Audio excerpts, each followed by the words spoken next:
మరణాత వాక్యామృతం అనే ఈ యొక్క ధారావాహిక కార్యక్రమాలకు వీక్షిస్తున్న అలాగే మరి చూస్తున్న మీ అందరికీ హృదయపూర్వక వందనాలండి. మరి దేవుని యొక్క కృపలో ఈరోజు స్వయంగా ప్రభువైన యేసుక్రీస్తు వారు చెప్పిన ఒక మాటని గురించి, అది లోకాసువార్త 18వ అధ్యాయం 1వ వచనంలో చెప్పబడిన మాట. అంటే వారు విసుకక ప్రార్థన చేయవలనని ఒక ఉపాయం చెప్పాడు. ఈరోజు ప్రజలని వెంటాడుతున్న పెద్ద సమస్య విసుగు. చిన్న ప్రార్థన చేసుకుని దాని గురించి మనం ధ్యానం చేద్దాం. తండ్రి, ఈ మాటలు మీ బిడ్డల హృదయాల్లో ఫలింపచేయండి. మీ బిడ్డల జీవితాలకు, కుటుంబాలకు, సంఘాలకు నా తండ్రి క్షేమకరమైన మాటలు మా నోట్లో ఉంచమని వేడుకుంటూ మీ దయాపూర్వక హస్తాలకు అప్పచెప్పుకుంటూ యేసు నామములో విజ్ఞాపన చేస్తున్నాం తండ్రి. ఆమేన్. రైట్, అందరికి వందనాలు. మరొకసారి విసుగు, ఈ ప్రభువే చెప్పాడు ఆ మాట. నిజంగా మానవ జాతిని పట్టి పీడిస్తున్న, తరుముతున్న మారణాయుధం ఏంటి తెలుసా? విసుగు. ఈనాడు నిజంగా విసుగు చెందిన విద్యార్థులు ఎంతోమంది ప్రాణాలని కోల్పోతున్నారు. విసుగు చెందిన సేవకులు ఎంతోమంది సేవను మానేస్తున్నారు. విసుగు చెందిన విశ్వాసులు ఎంతోమంది వారు భక్తిని మానేస్తున్నారు. విసుగు చెందిన కుటుంబాలు విచ్ఛిన్నమైపోతున్నాయి. ప్రభు అన్నారు, సరే దానికి ఉపమానం చెప్పాడు, ఆ ఉపమానం జోలికి మనం అట్టలేదు, కానీ విసుగు వచ్చే సందర్భాలు కోకొల్లో జీవితాల్లో ఉంటాయి. మహాభక్తుల జీవితాల్లో ఉన్నాయి. మనం ఏం మాట్లాడుకున్నా లోకాభిరామాయణం మాట్లాడుకోవటానికి లేదు. పరిశుద్ధ గ్రంథంలో చెప్పబడిన మాటలకు పరిమితమై మనం ఆలోచన కానీ, మన సంభాషణ కానీ, లేకపోతే మనకున్న సమయాన్ని కానీ మనం సద్వినియోగం చేసుకోవాలి. విసుగు అనేది చాలా ప్రమాదకరమైనదండి. దాన్ని వస్తుంది విసిగించేవాళ్ళు పలు రీతులుగా మనల్ని విసిగించటం. పరిశుద్ధ గ్రంథంలో మనం గమనించంటే రాజులు విసిగించారు, ఇంట్లో కుటుంబాల భార్యలు విసిగించారు, లేకపోతే భక్తులు విసిగించారు, సేవకులు విసిగించారు. అలా విసిగించిన సందర్భాల్లో చాలామంది నష్టపోయారు. విసుగండి ఎల్లప్పుడూ ఉంచలేదు. ఇసుర్లు కసుర్లు అనేది జీవితంలో ఉంటే, ఆ కుటుంబాల్లో ఉంటే, లేకపోతే ఆ సంఘాలలో ఉంటే, లేకపోతే ఆ సమాజంలో విసుగుంటే, వ్యక్తిగతంగా నీకుంటే విసుగులోనే విచక్షణ కోల్పోతాం, విజ్ఞతను కోల్పోతాం, వివేకాన్ని కోల్పోతాం, వివేచనను కోల్పోతాం. విసుగుపడిన మనిషి ఏ విధంగా ప్రవర్తిస్తాడో పరిశుద్ధ గ్రంథంలో కొన్ని మాటలు నేను మీకు జ్ఞాపకం చేస్తాను. ఉదాహరణకు చూస్తే మొట్టమొదటిగా చూసుకోవాలంటే న్యాయాధిపతుల గ్రంథం 16వ అధ్యాయంలో ఓ మాట రాయబడి చదువుదాం చూడండి. న్యాయాధిపతుల గ్రంథం 16వ అధ్యాయంలో రాయబడిన మాట ఏంటంటే సంసోను గురించి అక్కడ రాయబడి ఉండేది. అతడట 16వ అధ్యాయం 16వ వచనం, ఆమె అనుదినము మాటల చేత అతన్ని బాధించి తొందర పెట్టుచున్నందున అతడు ప్రాణమున విసిగి చావగోరెను.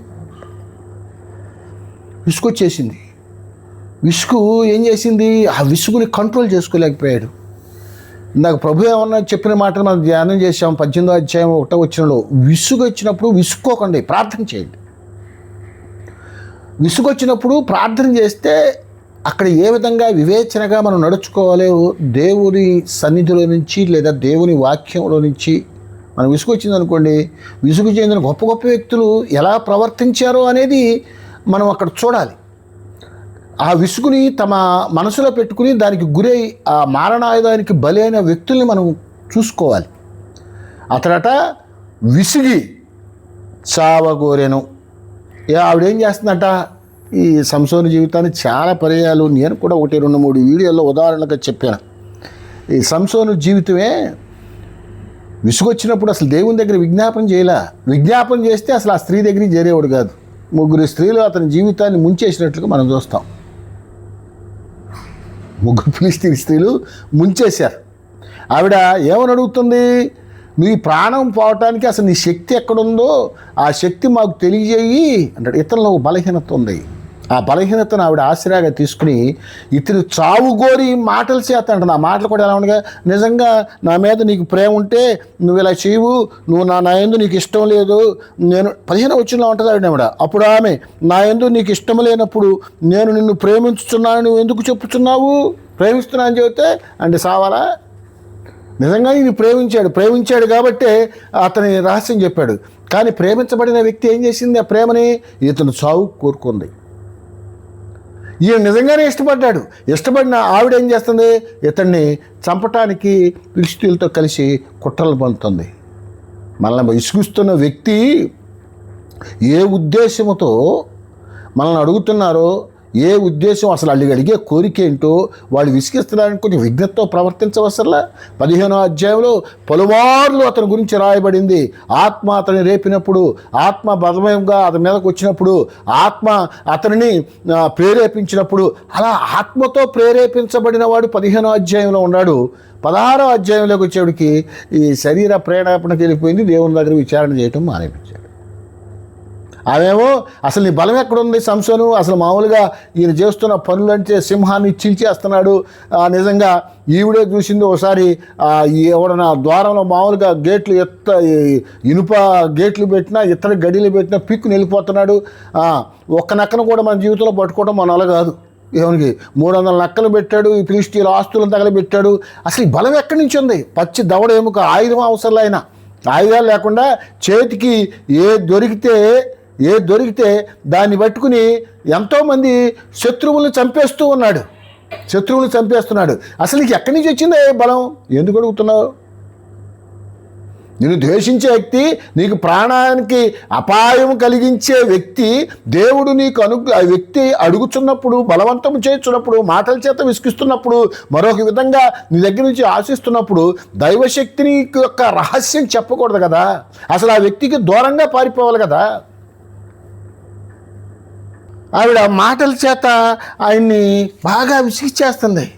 ఎందుకు విసిగిస్తానికి తనకు తెలుసు కదా. ఒకసారి ప్రయత్నం చేసిందిగా, ఒకసారి చెప్పాడుగా, చెప్తే పలు విధాలుగా అతన్ని బంధించడానికి ఇట్లా ప్రయత్నం చేసింది. మళ్ళీ బలం పొందుకున్నాడు.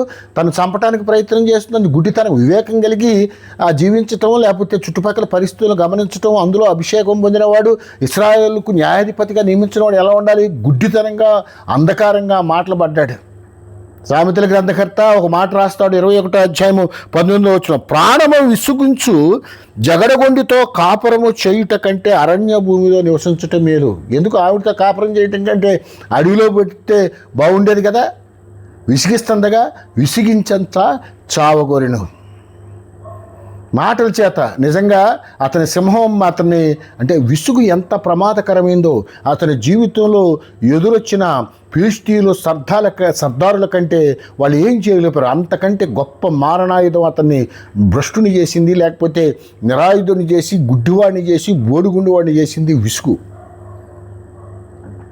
సింహం ఆయన ఏం చేయలేకపోయింది. వచ్చిన విపత్తులు, దాహంతో చచ్చిపోతామన్న పరిస్థితుల్లో కూడా అతను దాన్ని తట్టుకోగలిగాడు. కానీ విసుగు వచ్చి ఆ విసుగులో ప్రార్థన చేయక, ఆ విసుగులో దేవుని యొద్ద విచారణ చేయక, విసుగు పలు సందర్భాలు వస్తాయండి. ఇప్పుడు మనం చదువుకున్న జగడగొండి భార్యలతో విసుగొచ్చింది. అమ్మాయి మాటలు వింటున్నారా? ఊరికే ఇసుకిచ్చేస్తున్నారా మీ భర్తల్ని? విశ్వాసి అయిన స్త్రీ తన విశ్వాసం ద్వారా లేదా ప్రేమ ద్వారా, దాని ద్వారా భర్తను నువ్వు లైన్లో తెచ్చుకోవాలి. కానీ ఊరికే ఇసిగించేసి అతని విరక్తి కలిగించే అట్లా చేస్తే ఆ కాపురాలు ఎలా కోలుకుంటాయి? విచ్ఛిన్నం అవ్వవు. కొంతమంది ఊరికే ఇసిగిచ్చేస్తూ ఉంటారు. విసిగించి దారిలో తెచ్చుకోవాలనో, లేకపోతే ఇంకొకటి మాటల చేత. ఆయన ముందే అసలు తోటలు కూడా చేయలేని పనులు మాటలు చేస్తాయండి. బాకులు చేయలేని పనులు, లేకపోతే క్రూర మృగాలు చేయలేని పనులు, జీవితంలో ఎన్నో అసలు అతను ఎదుర్కొన్నాయి. అక్కడ దాకా వచ్చాడంట. చివరికంట శత్రువుల బలవ చేత కాదు ఈయన శత్రువుల చేతికి చిక్కింది. పరిస్థితుల ప్రభావాలకు కాకుండా, శక్తి లేక కాదు, విసుగొచ్చి చిక్కిపోయాడు. అందుకే ప్రభు చెప్తున్న, విసుగబాకండి. విసుగక మీరేం చేయాలంటే ప్రార్థన చేయండి. ఆ విసుగులో నువ్వు ప్రార్థనలోకి వెళ్తే, ఆ విసుగులో వాక్యం చదివితే, వాక్యం ఎలా నిన్ను శాంతపరుచుద్ది. ఎలా శాంతపడితే విసుగుపోయి ఒక పిచ్చిన నిర్ణయం తీసుకున్నాడు, సంసారం గుడ్డివాడయ్యాడు, శత్రువుల చేతికి చిక్కిపోయాడు అని మనం చదవగానే వెంటనే అమ్మ ఈ విసుగుని జీవితంలో ఉంచుకోకూడదు అని చెప్పి మనం దాన్ని, ఆ విసుగు నుంచి మనం తప్పించుకోవటానికి అవకాశం ఉంటుంది.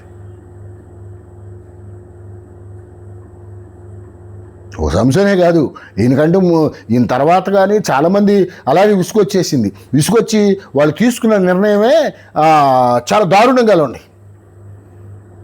చాలా దారుణంగా కనపడతాయి. ఎందుకు అసలు పరిశుద్ధ గ్రంథంలోనే గొప్ప ప్రవక్తగా, కన్నీటి ప్రవక్తగా పేరుగాంచిన వాడు, నిజంగా తన పుట్టడంతోనే అసలు చచ్చిపోయేంత వరకు కూడా కన్నీటితోనే పరిచర్య జరిగించిన ఇర్మియా లాంటి వాడికి ఇసుకొచ్చేసింది. ఇసుకలోనే మాటలు పడేశాడు. మాటలు పడేయటం కాదు, దేవుడితో వాదించడం మొదలుపెట్టాడు. అది 12వ అధ్యాయము 3వ వచనంలో చూస్తాం. యెహోవా, నీవు నన్ను ఎరిగి ఉన్నావు, నిన్ను చూచున్నావు, నా హృదయము నీ పట్ల ఎట్లున్నది నీవు శోధించున్నావు. వదకు ఏర్పడిన గొర్రెల వలె వారిని హతము చేయుము, వదదినమునకు వారిని ప్రతిష్ఠించుము. ఇసుకలో అంటాడు మాట.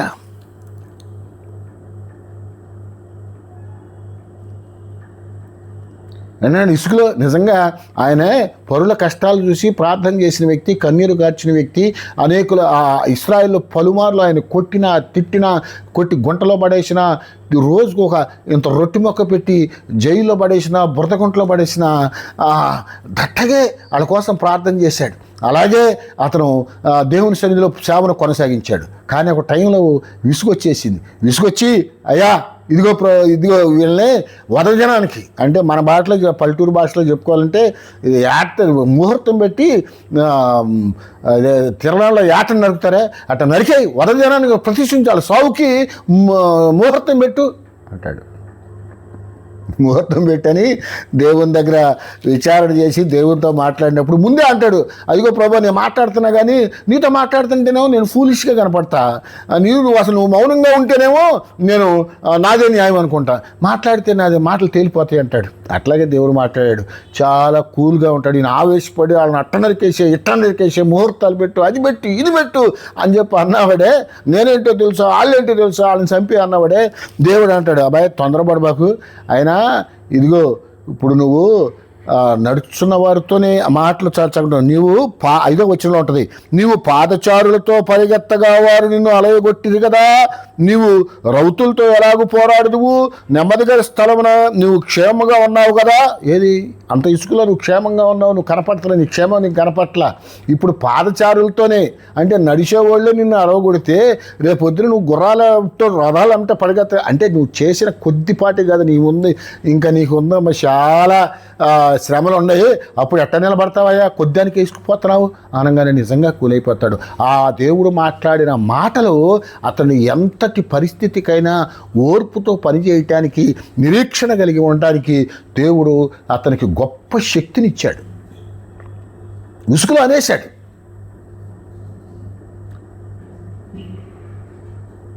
అనగా దేవుడు మన విసుగు ఎప్పుడు పోతుందో తెలుసా? విసిగినప్పుడు తొందరపాటు నిర్ణయాలు తీసుకోబాకండి. విసుగినప్పుడు ప్రార్థన చేయండి. విసుగినప్పుడు ఇతను ప్రార్థన చేశాడు. ప్రార్థనతో దేవుడు ఇర్మియా అసలు ఆ మాటలు ఎంత ఇదిగా ఉంటాయి అంటే, ఇప్పుడు ఈ విసుగు వచ్చిందని ఆ తలడిల్లిపోతున్నావే, అలా నరికేమంటున్నావే, ఇది నడక లాంటిదే. నీ ముందు ఇంకా పొరుగు ఉంది. ఏ పరుగు? అత్యంత వేగంగా పరిగే గుర్రాలతో పరిగెత్తాలి, రౌతులను పరిగెత్తాలి, రథాల మీద పరిగెత్తాలి అంటాడు. మన భాషలో దీన్ని వాడుక భాషలో చెప్పుకోవాలంటే, అమ్మాయి చెమ్ముడు నీళ్ళకి ఎట్ట సలి అంటే ఎట్టగా బిందు నీళ్ళు ఎవడు పోసుకుంటారమ్మా అంటారంట. ఒక చెమ్ముడు నీళ్ళకి సలి అంటే ఎట్టగు, కొన్ని కష్టాలకి ఇసుకొచ్చి ఎట్టగు చెప్పే. నాకు కూడా ఇసుక సందర్భాలు చాలా ఉన్నాయి. భక్తి వదిలిపెట్టాలి, సేవ ఇట్లా వస్తాయి. దేవుని దగ్గర విచారణ చేసినప్పుడు దేవుడు మాట్లాడతాడు. లేదా దేవుని లేఖనాన్ని మనం చదువుతున్నప్పుడు దేవుడు ఆ లేఖనాల ద్వారా మాట్లాడతాడు, భక్తుల జీవితాల ద్వారా మాట్లాడతాడు. విసిగిన భక్తులతో ప్రవక్తలు ప్రార్థన చేస్తే దేవుడు ఏమి సమాధానం చెప్పాడు? ఇర్మియాకి ఏం చెప్పాడు? ఇది కాదా, ఇంకా చాలా ఉందంటాడు. అదే పని సంసోను చేసి ఉంటే విసిగొచ్చినప్పుడు దేవుని దగ్గర విచారణ చేసి ఉంటే ఎంత గొప్పగా ఉండేది. విచారణ చేయకుండా ప్రాణరహస్యం చెప్పాడు. అది దేవుడిచ్చింది, ఇతని సొంతం కాదు. ఆ శక్తి అనేది దేవుడు అనుగ్రహించింది. దేవుని ఆత్మ అతను ప్రేరేపిస్తూ వచ్చింది, బలపరుస్తూ వచ్చింది, శక్తినిస్తూ వస్తుంది, వాడుకుంటూ వస్తుంది. ఈయన గొప్పతనం కాదు, తన బిడ్డల నిమిత్తమే సాధనంగా. చాలామంది ఈరోజు సేవకులు అని మేము ఆ చోట్ల జరిగినప్పుడు, నిజంగా ప్రార్థన చేసినప్పుడు, లేకపోతే స్వార్థ ప్రకటించినప్పుడు అనేకుల హృదయాలు మార్పు చెందుతాయి, అనేక అవసరాలు తీరుతున్నాయంటే ఈ వాళ్ళు చాలామంది నేను ప్రార్థన చేస్తే అక్కడైంది, నేను ప్రార్థన చేస్తే ఇక్కడ ఎట్టయిందని గొప్పలు చెప్పుకున్నారు. సోదరులారా, సేవకులారా, నీ గురించి నా గురించి కాదు. దేవుడు తన ప్రజలను దీవించు నిమిత్తము, ఆశీర్వదించు నిమిత్తము, వారి యొక్క సమస్యలను పరిష్కరించు నిమిత్తము, వారిని క్షేమము నిమిత్తము మన ఊరిని గడ్డిపురకలా వాడుకుంటున్నాడండి. ఏది సంసోను చేతిలో ఎముకలాగా ఎలా వాడుకున్నాడో అలా వాడుకున్నాడు. అంత మాత్రం చేత మనం పొంగిపోవాల్సిన అవసరం లేదు. యేసుక్రీస్తు వారి కాలంలో కూడా శిష్యులు వచ్చి, అదిగో ప్రభా మేము ప్రార్థన చేస్తుంటేనే అసలు గొయ్యాలు వెళ్ళిపోతున్నాయి, రోగాలు తగ్గిపోతుండే. ఎవరు మూసుకోండి అలాగే కూల్గా అంటాడు. వాటిని బట్టి అతిశయించక, వాటిని బట్టి మీరు పొంగిపోక మీరు ఏం చేస్తారో తెలుసా? ఇదిగో జీవగ్రంథంలోనే పరలోకమందునే మీ పేర్లు రాయబడి దానికి సంతోషించి ఈ చేసే పనికి సంతోషపడి. ఇవాళ దానికి ఆపోజిట్గా ఉందండి. ఏదో కొద్ది కార్యాలు దేవుడు ఎవరి ద్వారానూ చేస్తారు. ఈ 25 సంవత్సరాలు ఎన్నో కార్యాలు చేశాడు దేవుడు. క్యాన్సర్ వ్యాధిగస్తులు ఎప్పుడూ చచ్చిపోతున్న వాళ్ళు 15 సంవత్సరాల పాటు జీవించిన వాళ్ళు ఈ పరిచర్యలో ఉన్నారు. దిక్కుమొక్కులిన వాళ్ళు, స్థిరపడబడిన వాళ్ళు ఉన్నారు. చచ్చిపోదాం అనుకున్న వాళ్ళు, బంగారుగా బ్రతుకుతూ కొంచెం చేస్తున్న వాళ్ళు. అంత మాత్రం చేత ఇది నా గొప్పతనం అనుకుంటే మూర్ఖత్వం అవుద్ది.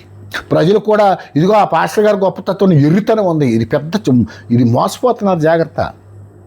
నేను దీవించడానికి దేవుడు ఏదో ఒక సందర్భాన్ని, సంఘటనని, వ్యక్తిని, లేకపోతే ఆఖరి పశువుల్ని, కాకుల్ని, గాడిదలను కూడా వాడుకుంటాడు. అంత మాత్రం చేత ఈ గాడిద నాకు బోధ చెప్పిందని బిలాము దేవుడిని వదిలిపెట్టి గాడిద కాళ్ళు పట్టుకుంటే ఒక అడ్డగాడిద అవుతాడు. కాకి ఆహారం పెట్టిందని చెప్పి ఏలియా కాకిని పంపించిన ఏలియాని కాక ఆ కాకు ఒక విగ్రహం కట్టాడు అనుకోండి, ఎంత మూర్ఖత్వం అవుతుంది. నిన్ను దీవించడానికి అలాగే కాకిలాగానో గాడిదలాగానో మాట్లాడటానికి, లేకపోతే ఇలా ఒక గాడిద ఎముకలాగానో ఇలా ఎవరు వాడుకుంటారు. వాడుకున్న వ్యక్తుల్ని మీరు గౌరవించండి, కాదన్ను. వాళ్ళే దేవుళ్ళు, వాళ్ళు అడుగు పెడితే అదైపోద్ది, వీళ్ళు ఇక్కడ అడుగు పెడితే ఇదైపోద్దని ఊరికి వాళ్ళని మోసేయబాకండి, వాళ్ళని పూజ చేయబాకండి, వాళ్ళని దేవుళ్ళగా ఎచ్చబాకండి. పాపం. దేవునికి రావాల్సిన మహిమను నువ్వు చేసిన. ఎందుకంటే మనుషులు కొంచెం మాటలు మాట్లాడితే సేవకులు సైతం ఊలిపొంగే మాట వాస్తవం. ఆ నిజమని అనుకుంటే భ్రమలో పడతారు. దేవుడు చేస్తాడంతే. అసలు ఇంకో మాట చెప్పమంటారా? యేసుక్రీస్తు వారు సాక్షాత్తు దేవుడే ఉండి ఈ లోకానికి వచ్చిన వాడు అడుగు పెడితేనే ఇశ్రాయేల్ దేశంలో ఎప్పటికీ ఇంకా రక్షణ లేదు. ఇంకా మనుషుల సంగతి ఏంటంటే వాళ్ళు మా ఇంట్లో అడుగు పెడితే అదవుద్ది ఇదవుద్దని మూర్ఖత్వాలు తప్పు విశ్వాసులారా. దేవుడికి ఇవ్వాల్సిన ఘనతను, దేవుని వాక్యం హృదయంలో చొచ్చిపోతే, దేవుని యొక్క కృప నిన్ను ఆవరిస్తే, దేవుని యొక్క ఆత్మ నిన్ను అభిషేకిస్తే అద్భుతాలు జరుగుతాయి. పలు రీతులు ఇలా చదువుకున్నాం కదా. ఇంట్లో జగడగొండే భార్యతో విసుకొచ్చింది. సులోమన్ రాస్తాడన్నమాట. ఆవిడతో జీవించడం అంటే వదిలేమల్లా, చంపేమల్లా, సాగు కొట్టమలేదండు. ఏమన్నాడు తెలుసా? అసలు అట్ట బతకటం కంటే అరణ్యంలో వెళ్ళి నివాసం చేస్తే క్రూరమృగాల మధ్య ఇటువంటి విసిగించే వాళ్ళ మధ్య బతుకుతూ ఉంటే, అరువులు ఏముంటాయి, పావులు, పుట్టలు, క్రూరమృగాలు ఉంటాయి, ఏముండవు, అక్కడే హాయిగా ఉండొచ్చు అంటాడు. విసుగు అంత ప్రమాదకరమైంది. ఆ విసిగినప్పుడు ఏం చేయాలి? ప్రార్థన చేయాలి. విసుగక ప్రార్థన చేయండి. ఆ ప్రార్థన ఫలితాన్ని తీసుకొచ్చింది. దాని తర్వాత ఒక ఉపమానం చెబుతారు. ఒక అన్యాయస్తుడైన న్యాయాధిపతి, అది ఒక విచిత్రంగా ఉంటుంది. దాని గురించి కూడా ఎప్పుడైనా ధ్యానం చేద్దాం. ఇప్పుడు విసుగు అనేది, ఇర్మియాకు వచ్చిన విసుగు, ఏ ప్రజల నిమిత్తమై తనను ప్రవక్తగా దేవుడు నియమించాడో, నియామకం చేశాడో, ఏ ప్రజలను చెరకు పోకుండా తమ అకృత్యాలను మానుకుని తిరిగి దేవుని వైపు చేరుకుంటారనో హితోపదేశానికి చేయటానికి పంపించిన వాడు విసుగు చెంది అలా చంపేయండి అంటాడు. మోషేకి కూడా ఒక సందర్భంలో విసుగు వచ్చింది. ఏడు ప్రభు ఇదంతా వాళ్ళు మాంసం కావాలి ఊకి ఏడుస్తూ ఉంటారు. సంఖ్యాకాండంలో 11వ అధ్యాయంలో ఆ మాటలు చూస్తూ ఊకి ఏడుస్తూ ఉంటారు. మాంసాపేక్ష కలిగిన వారే ఏడుస్తూ ఉంటారు. అరే అక్కడ అసలు మనకు ఎంత బాధలు వచ్చినాయే, ఎంత ఇబ్బందులు వచ్చాయే, వీటిని మనం ఇజ్జలని ఇక్కడ మాంసం కోసం ఏడుస్తూ ఉంటే ఈయనకి విసుకొచ్చేసి అసలు ఏడు ప్రభు నేను వీళ్ళ కన్నానా, వీళ్ళందరూ నేను మోసానా, వీళ్ళ కోసం నేను చేస్తాను విసుకొచ్చింది. ఆ తర్వాత దేవుడు మాట్లాడిన తర్వాత విసుగుస్తానే ఎంత ఓర్పు వచ్చిందో, ఎంత సహనం వచ్చిందో, ఎంత నిరీక్షణ వచ్చిందో. ఒక్కోసారి అంటే వాళ్ళని చంపాలనుకుంటే నన్ను చంపేటి వెళ్ళి ప్రభువా, ఒకవేళ వాళ్ళని ఇబ్బంది పెట్టాలంటే నా పేర్లు పరలోకం నుంచి తీసే ప్రభువా అంటాడు. అన్ని మాటలు దేవుడు మనం చెప్పినట్టు చేస్తాడు అనుకోవటం మూర్ఖత్వం. అమ్మా ఇసుకు పలు విధాలకు వస్తుంది. కుటుంబాల్లో విసుకొచ్చింది. భార్య గురించి ఎక్కడ రాశాడు, భర్తతో వల్ల కూడా విసుకొచ్చింది. ఊహి ఇసిగించే భర్తలు, సణుగే భర్తలు, గుణిగే భర్తలు ఉంటారు. నిజంగా ఆ కాపురం ఎంత కల్లోలం అయిపోద్దో. విసుగు ఆ కుటుంబాలను విచ్ఛిన్నం చేసేసిందండి.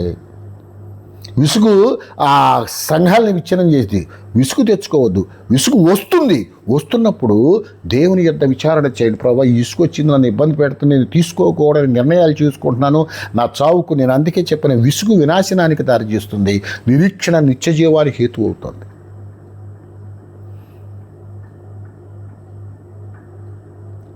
ఇదే ఇశ్రాయేలు ప్రజలు బాగా ఇసుక అయినా కాదు, ఆసాపు ఇంచుమించు 120 మంది ఆరాధికులు ఉంటే ఆ ఆరాధికులకి ఈయన నాయకుడుగా ఉండి నడిపిస్తూ ఉంటాడు. దావీదు కాలంలో 73వ కీర్తనలు చూస్తే ఆయనకు కూడా ఈ భక్తిహీనులు వర్ధులట్టు చూసి నిత్యము దేవుని ఆరాధన చేసే నా బతికిట్టుండి వాళ్ళకేమో రోగాలు లేవు, మాకేమో రోగాలు వస్తున్నాయి, అసలు అనవసరము, వాళ్ళని చూసి అనిపిస్తుంది. మనుషులను చూస్తేనే తీసుకొచ్చే మాట వాస్తవం అమ్మ. కానీ దేవుడు అప్పచెప్పిన పనిని మాత్రమే మనం చూడాలి. కానీ మనుషులను చూస్తే విసిగిపోయే పరిస్థితి కనపడుతూ ఉంటుంది. ఆయనకు కూడా ఇసుకొచ్చింది. అటు వెంక చూస్తే అన్నాడు, అసలు ఆ మాటలు చదివితే మీరు ఆశ్చర్యపోతారు. ఏమంటాయంటే, నేను నా చేతులు కడుక్కొని 13వ వచనం, నా హృదయమును నేను శుద్ధి చేసుకుని ఉంటే వ్యర్థం, నా చేతులు కడుక్కుని నిర్మల ఉంటే వ్యర్థం. ఏంటి విసుగులో మాట్లాడుతున్నాడు? ఎందుకంటే నిత్యము ఆరాధన చేసే తను చూసుకున్నాడు. తన ఎదుట అసలు దేవుడిని స్తుతించని, ఆరాధించని, దేవుని ఆజ్ఞలకు లోబడని, దేవుడి మాట అంటే లెక్క చేయని ప్రజలను చూశారు. వాళ్ళకు రోగం రొప్పంటలేదు. ఆ ముందు వచనంలో వాళ్ళకి ఇతరులకు కలిగిన ఇబ్బందులు కలగట్లేదు.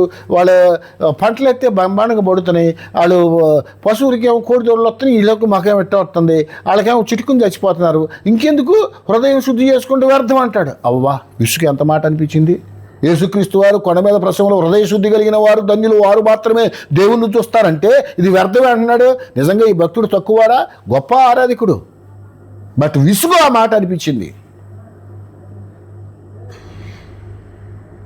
నీకేంటి నాకేంటి విసుగు వచ్చిన సందర్భాలు. ఇంట్లో వచ్చింది విసుగు, సంఘంలో వచ్చింది ఈయనకి విసుగు. ఆరాధన నడిపించే వాళ్ళు ముందున్నారు, ఊరిని అట్ట వచ్చి వెళ్ళిపోతున్నారు. దేవుని హృదయపూర్వకంగా ఆరాధించట్లా, యథార్థం లేదు, ఆజ్ఞలు పాటించట్లా. అనవసరమైంది హృదయం శుద్ధి చేసుకోవటం. ఈ విసుగులో నుంచి తెచ్చిన మాటలు. దేవుడు వారిని క్షమించాడు. ఆ తర్వాత అనుకున్నాడు, అయ్యో నేను అసలు అంటాడు, నేను కాలు జారిపోయాను, చచ్చిపోయేవాడిని. సంసోనే చావుకు అప్పచెప్పుకున్నాడు. విసుగులో ఇర్మియా కానీ, విసుగులో మోషే కానీ, విసుగులో ఇదిగో ఈ ఆసాపు కానీ దేవుని దగ్గర విచారణ చేయగా, వారు పిచ్చాడా, వాళ్ళు ఇప్పుడు బ్రహ్మాండంగా ఉన్నట్టున్నారు, వాళ్ళు భవిష్యత్తులో అట్లా ఉండరు, వాళ్ళ పరిస్థితి అదే ఉంటుంది. ఈ విసుగులో నీ పరిస్థితి ఎలా ఉందంటే, కాలు జారట కొంచెం ఉంది, కొంచెం ఏమాత్రం కొంచెం ఇంకో ఆ విసుగులో కడుగు ముందుకేస్తే లోయలో పడిపోయేవాడు. 2వ వచనంలో మాట అంటాడు, నా పాదముల జారుడుకు కొంచెమే తప్పెను, కొంచెమే తప్పుకున్నాం అంటే ముందు ఆ వచనం ఉంది కంటే తప్పిన తర్వాత ఈ మాటలు మాట్లాడుతుంటే ఆ సందర్భాన్ని గురించి ముందు రాస్తూ దాని వివరణ బైబిల్ గ్రంథం రాస్తే కొంత కన్ఫ్యూజ్ అవ్వదు మీరు.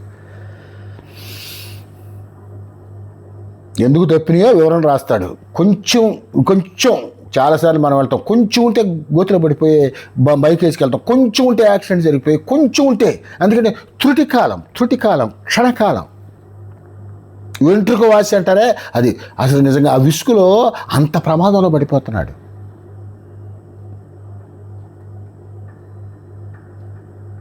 కాబట్టి విసుగు మన జీవితాల్లో వచ్చే మాట వాస్తవం.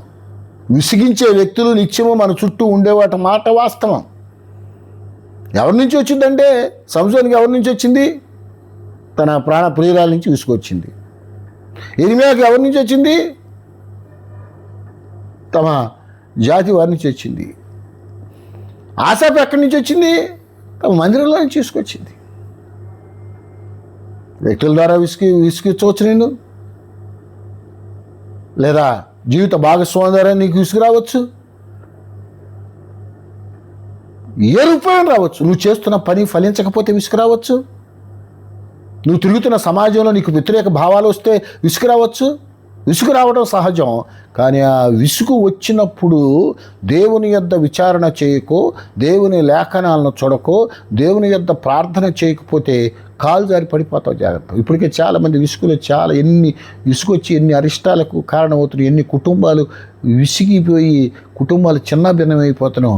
విసుగుతోనే చాలామంది ఎందుకు ఇట్లా సేవ నుంచి వెళ్ళిపోయిన వాళ్ళు విసిగిచ్చి చాలామందిని చూశాను. చాలా చోట్ల కష్టపడతారు కొన్నాళ్ళ పాటు. నాకు తెలిసిన వాళ్ళు, నా మిత్రులు, నాతో పాటు పనిచేసిన వాళ్ళు, ఆ తర్వాత కొత్తగా వచ్చిన కుర్రాళ్ళని చూస్తాను. విసిగి ప్రారంభించిన పనిని వదిలేసి వెళ్ళిపోయిన వాడి జీవితంలో చాలామంది ఉన్నారు. ఆ విసుగొచ్చినప్పుడే ప్రార్థన చేయండి. ఆ విసుగొచ్చినప్పుడే దేవుని వాక్యమును ధ్యానం చేయండి. విసిగిన భక్తుల యొక్క చరిత్రలో విసుగు వారిని ఎటువంటి పరిస్థితి తీసుకొచ్చింది, దేవుని దగ్గర విచారణ చేయగా దేవుడు ఎలా వారిని తప్పించాడు, ప్రార్థన ద్వారా ఎలా తప్పించాడు, దేవుని లేఖనాల ద్వారా ఎలా తప్పించాడు అని చెప్పండి.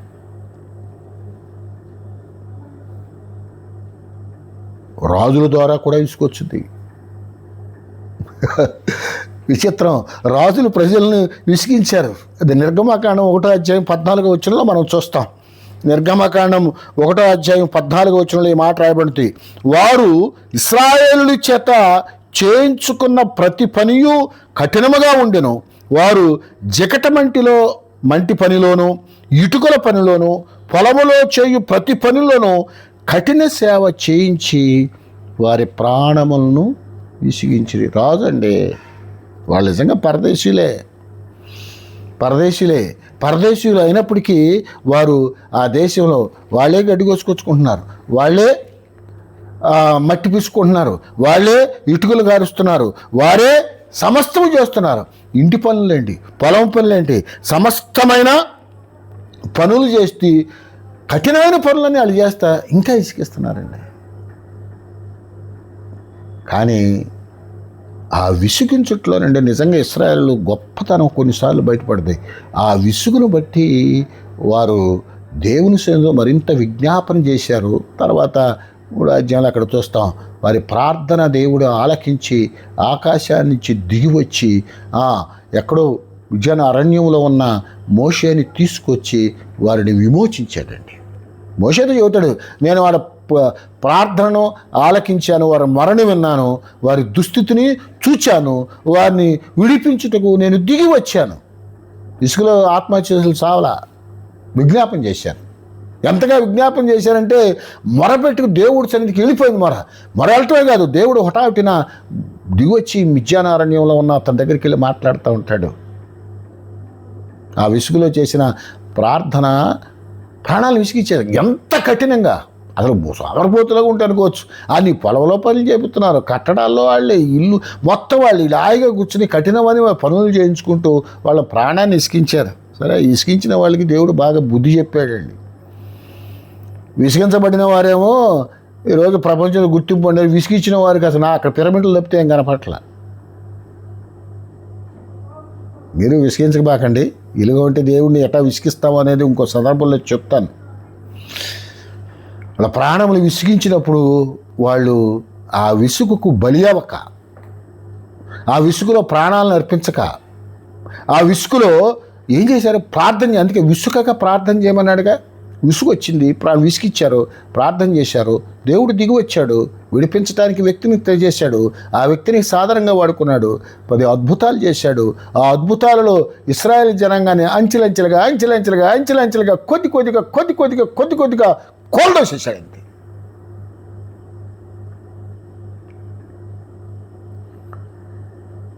విసుగు చాలా ప్రమాదకరమైన ఆయుధం అమ్మ.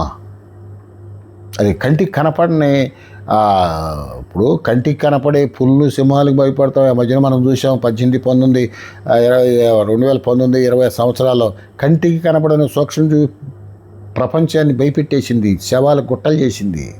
ఎన్నో కుటుంబాలు, మా కుటుంబంలో కూడా వ్యక్తిని, మా బావమరిదిని కోల్పోయాం. కరోనా మా బిడ్డలకు కూడా అటాక్ అయింది. దేవుడు విస్తారమైన కృప బతికించింది. కంటికి కనబడని సూక్ష్మజీవి ఎంత ప్రమాదకారో, మనిషిలో కంటికి కనబడని విసుగు అంత మారణాయుధం నుంచి చెప్తున్నాను. దేవుడే చెప్పాడు ఈ మాట. విసుగు వచ్చుద్ది, కుటుంబం ద్వారా వచ్చింది, సంఘం ద్వారా వచ్చింది, సమాజం ద్వారా వచ్చింది, రాజుల ద్వారా విసుకొచ్చింది. విసుగు మనని వివేచన కోల్పోయేట్లు చేస్తుంది. విచక్షణ కోల్పోయేట్లు చేస్తుంది, పిచ్చి నిర్ణయాలు తీసుకున్నట్లు చేస్తుంది, కర్తవ్యాన్ని మర్చిపోయేట్లు చేస్తుంది. అసలు మనం ఈ భక్తి చేయటం అనవసరం మనకు అనిపించింది. చేతులు కడుక్కొని నేను కూడా పాపాలు చేస్తే బాగుంటుంది కానీ నా చేతులు కడుక్కొని కూడుకుంటూ ఉంటాను, నా హృదయాన్ని శుద్ధి చేసుకుంటాం అనేది వ్యర్థం అంటాడు. అబ్బా, ఎంత పిచ్చి మాట!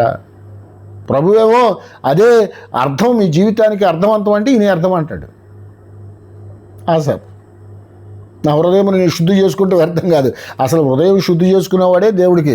రోజు ఒంటిని శుద్ధి చేసుకోకపోతే నిద్రపట్టదు, హృదయాన్ని శుద్ధి చేసుకోకపోతే దేవుడు కనపడడం.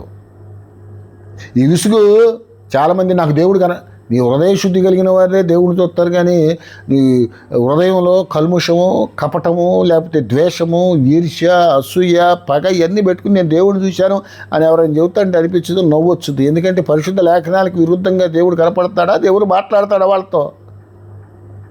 దేవుని ఎవరు చూసిద్దరు? హృదయ శుద్ధి కలిగిన వారే.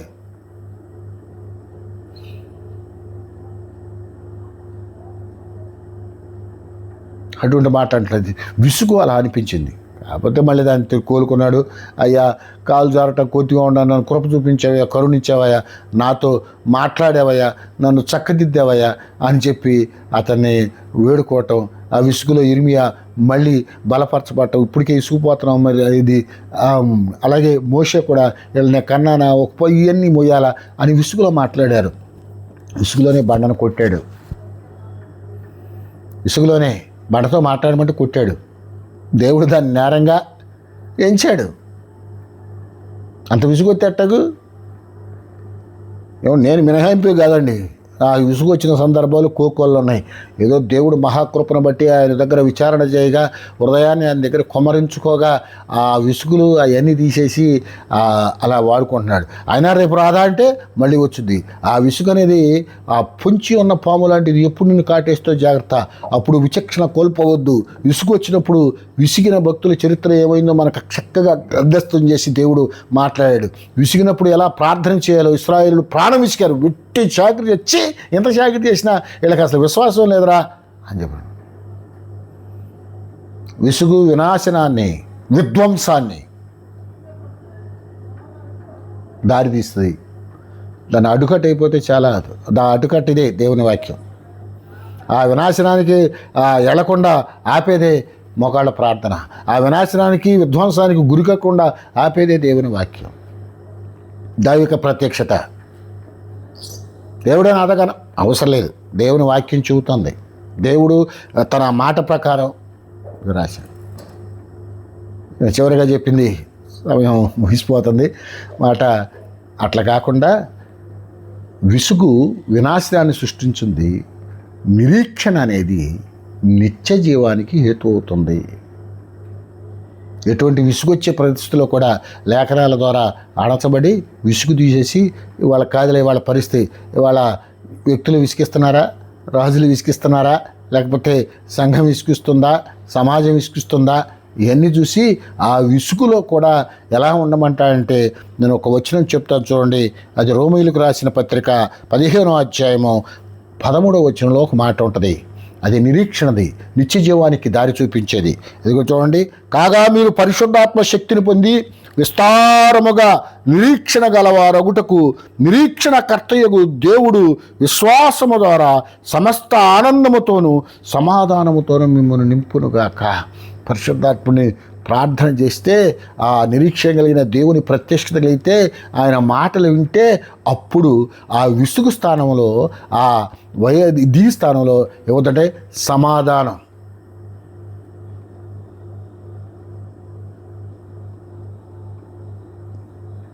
విస్తారంగా నిరీక్షణ కలిగి ఉండాలి. ఎంతవరకే నిరీక్షణ హద్దులు పెట్టుకోకూడదు, విసుగు హద్దులు పెట్టుకోవాలి. ఎంతవరకు ఓర్చుకుంటాను, ఇక నా వల్ల కాదు అనడానికి లేదు. పేతురు కూడా అన్నాడు, ఎంత మంచిగా ఓర్చుకోవాలి ప్రభా అంటే 77 మార్లు అంటారు. దాన్ని వ్యాఖ్యానకర్తలు నీ జీవిత పర్యాంతానికి, లేదా 77 అంటే పరిపూర్ణతకు గుర్తు కాబట్టి చచ్చేంత వరకు అని చెప్పి దాని అర్థంగా చెప్తారు. ఏ అర్థంగా తీసుకున్నా మనకి నిరీక్షణ అనేది, ఓర్పు అనేది చచ్చేంత వరకు అవసరం. విసుగు అనేది పూటకు వచ్చుద్ది, నిరీక్షణ కోల్పోతాం. అది విస్తారమైన నిరీక్షణ కలిగి ఉండాలంట. ఎవరి పట్ల? నిరీక్షణకు కర్తయగు దేవుడి పట్ల ఉంటే, పరిశుద్ధాత్మను పొందుకుంటే, ఆత్మ సహాయంతోనే ఆ విసుగు స్థానంలో, ఆ వైరాగ్యం స్థానంలో, ఈ విధ్వంసానికి, వినాశనానికి దారి తీసే కాలంలోనే దానికి ప్రభువు అడ్డం కట్టి నీకు సమాధానమును, సంతోషమును అనుగ్రహిస్తాడు.